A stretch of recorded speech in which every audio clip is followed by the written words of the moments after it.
Good morning, students. Yesterday we discussed acid, base, and salt, whose topic is indicator. Last topic is indicators.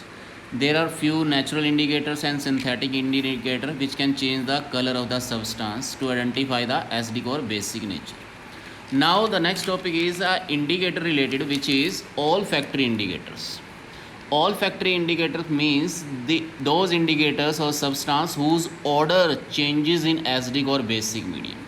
Order का मतलब जिसकी smell change हो जाएगी, smell change हो जाएगी जो एसिड और बेस में डालने पर। ऐसे इंडिकेटर्स आते हैं जैसे ऑनियन है, वनीला है, क्लोव है, जो आपके घरों में ही मिल सकते हैं, ये लौंग, प्याज वगैरह। अब इनसे चेक कर सकते हैं हम एसिडिक नेचर है या बेसिक नेचर है। वो कैसे चेक करते हैं, जैसे छोटे छोटे पीसीस कर लीजिए अनियन के, उस पीसीस को अलग अलग 3 तरह के पाउचेस के अंदर डाल दो, फ्रीज़र में रखना है 1-2 घंटों के लिए, फ्रीज़र में रख दो। उसके बाद एक में एसिड नींबू वाला सिस्टम निचोड़ दो, एक में बेसिस वाला ऐड कर दो, फिर उनको सूंघ कर देखो। तो सिंपली आप प्रैक्टिकल वे से चेक कर सकते हैं कि तीनों के अंदर अलग अलग खुशबू आ रही है, तो उससे आपको पता चल जाएगा कि एसिड के अंदर कौन सी खुशबू आती है, बेसिस के अंदर किस टाइप की ऑर्डर आती है। तो वो ऑल्फैक्टरी इंडिकेटर्स हैं। आगे आता है chemical properties of acid. Acid किस तरह से एक्ट करेंगे जब उनको हम मेटल्स वगैरह के साथ या उनके कार्बोनेट्स के साथ हम रिएक्ट करवाएंगे। सबसे पहले रिएक्शन देखते हैं एसिड्स की मेटल्स के साथ। तो एसिड जैसे H2SO4 है या HCl है, जब इनको मेटल्स के साथ, चाहे जिंक हो, चाहे आयरन हो, चाहे मैग्नीशियम हो, इनके साथ जब रिएक्ट करते हैं तो क्या बनेगा, यहाँ से जिंक सल्फेट बनता है, that is a salt. Sulphate बने या क्लोराइड बने, ये सॉल्ट्स होते हैं। तो एसिड जब मेटल के साथ रिएक्ट करता है तो सॉल्ट बनाता है और हाइड्रोजन गैस निकालता है। ये एक प्रॉपर्टीज़ है एसिड की। फिर जब एसिड को रिएक्ट करें हम मेटल कार्बोनेट, कार्बोनेट मतलब जैसे ये सोडियम कार्बोनेट है, ये मेटल है, ये कार्बोनेट है, सोडियम कार्बोनेट, मेटल कार्बोनेट या metal hydrogen carbonate, sodium hydrogen carbonate. इनकी रिएक्शन जब हम एसिड्स के साथ करते हैं तो वही सॉल्ट बनता है। ये सॉल्ट बनता है वाटर और कार्बन डाइऑक्साइड।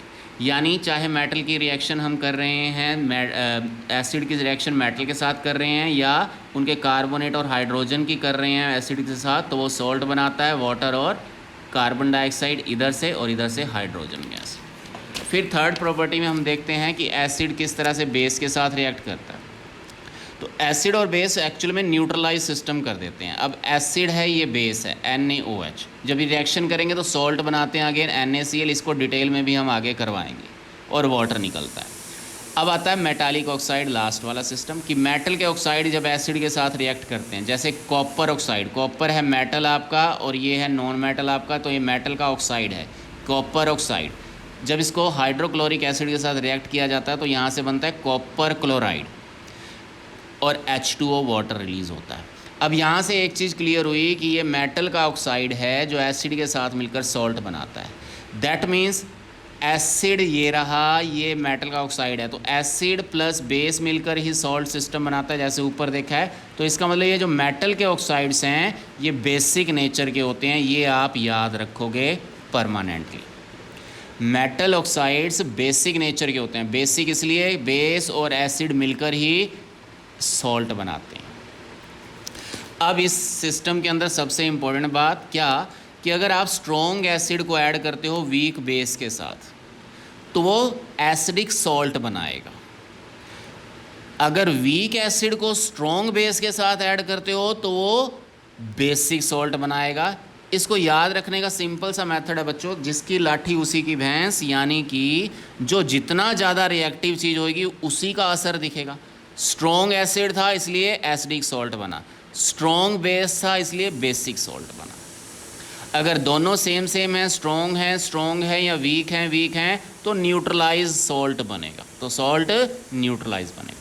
तो ये चीज़ ध्यान से याद रख लेना कि जब हम स्ट्रॉन्ग एसिड वाले सिस्टम के साथ वीक बेस का देखते हैं तो किस तरह का सॉल्ट बनाता है, और वीक एसिड के साथ स्ट्रॉन्ग बेस देखते हैं तो किस तरह से। ये आपको याद रखना है अच्छी तरह से, ठीक है। इसको रिएक्शन की फॉर्म में भी आपको बताया जा सकता है, वो कल बताएंगे आपको। That is all for the today.